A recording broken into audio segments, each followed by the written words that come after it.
love you. Love you. Ingat ka. Bye bye. Ingat. What is up guys? So kahatid ko lang kay Ayla sa airport and kakauwi ko lang din. Init. Kakauwi ko lang dito sa apartment namin. So yun. Basically wala siya ng 2 weeks kasi magsuschooling siya sa Texas. Fancy, say hi to the vlog. Come here. Fancy. So yeah, just go lang pag-usapan saglit bago ako pumasok sa loob ng bahay, ng loob ng apartment is ito yung one of the downside kapag nasa military yung asawa mo. Kasi yun nga, minsan mag-isa ka, minsan may iwan ka, which is the sad part is no choice ka. It is what it is. Minsan talaga pupunta sila sa training for like 2 weeks. Yan talaga.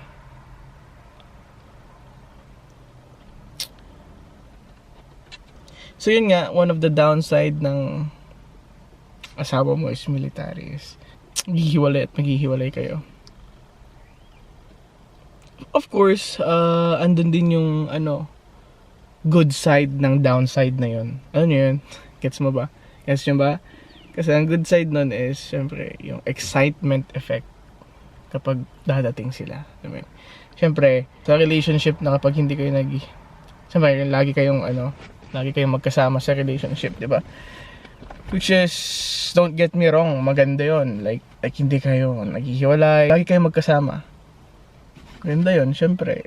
Kasama mo ba naman lagi yung mahal mo sa buhay? Right? So, yung good side nun is yung excitement effect pag dadating na sila.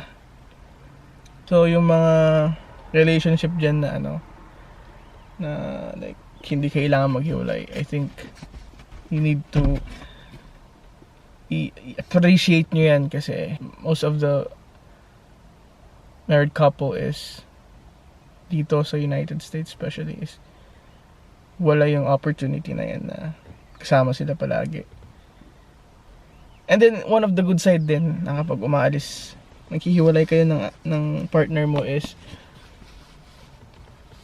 you'd ma-appreciate mo ba yung yung mga ginagawa niya. So I think magandang reminder din ito, yung good side is nare-remind ako how she cares. Alam mo yun, yung mga small gestures na yun is it goes a long way. Alam mo yun?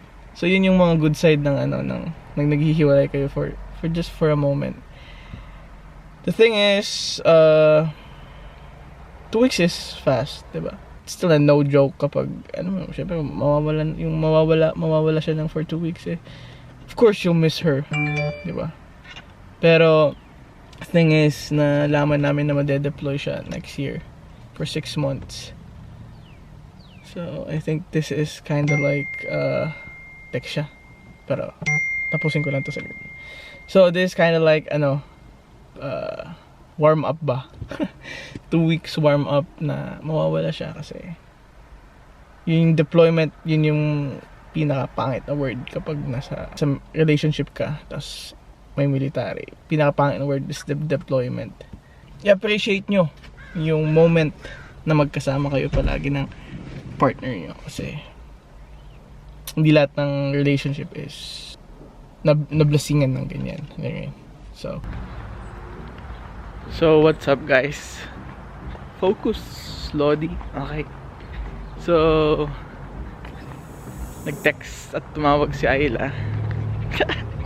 Kailangan ko siya sunduin kasi na-delay yung flight niya mamayang gabi ng 11 PM yung flight niya 7 AM pa lang ngayon.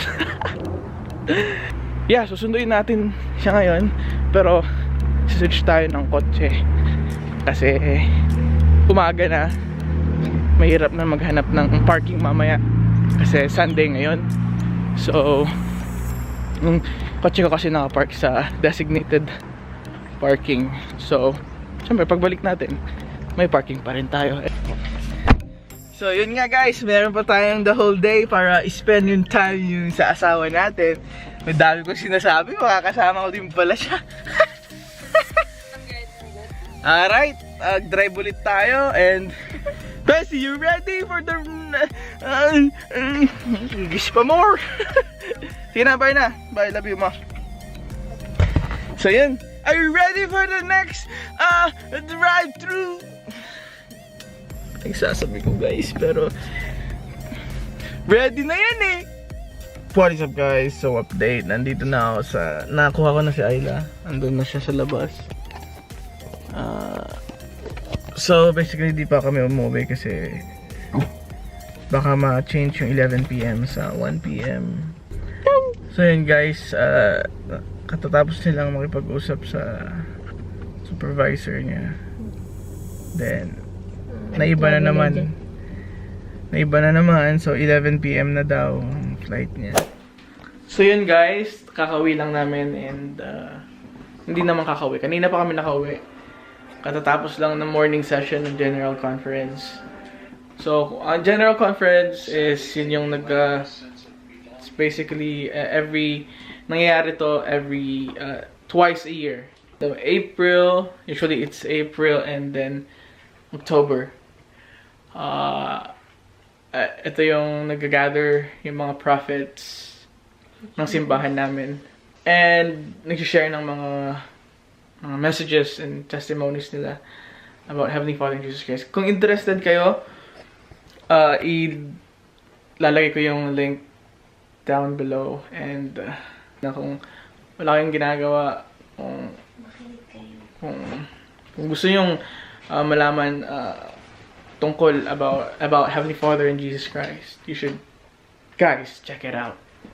And yeah, so ngayon, habang hinihintay namin yung afternoon session, magluluto muna kami, kakain kami, and yeah, that's it. Let's go. 3 hours later. What is up guys? So ngayon gabi na, natulog. Natatakot si Fancy. Okay lang. Natulog kami the whole day kasi syempre maaga kami nagising dahil aalis na maaga daw siya. Pero na-late siya. So, yun. Basically, nakatulog kami the whole day. Tatanungin lang natin yung partner natin, yung asawa ko. Kung ano yung like advantage and disadvantages ng military. Kasi ano nagsisisi na. What do you mean? Joke lang. The number one advantage is yung benefits. Benefits. Ano ba yung mga benefits na yan? Okay. Alam mo, i-search nyo sa Google ano yung mga benefits na yan. Hindi sabihin. Hindi. So, yung VA loan sa bahay, kung gusto mo nagkabahay. Basically, maganda yung benefits. Pero yung pay, pay is okay.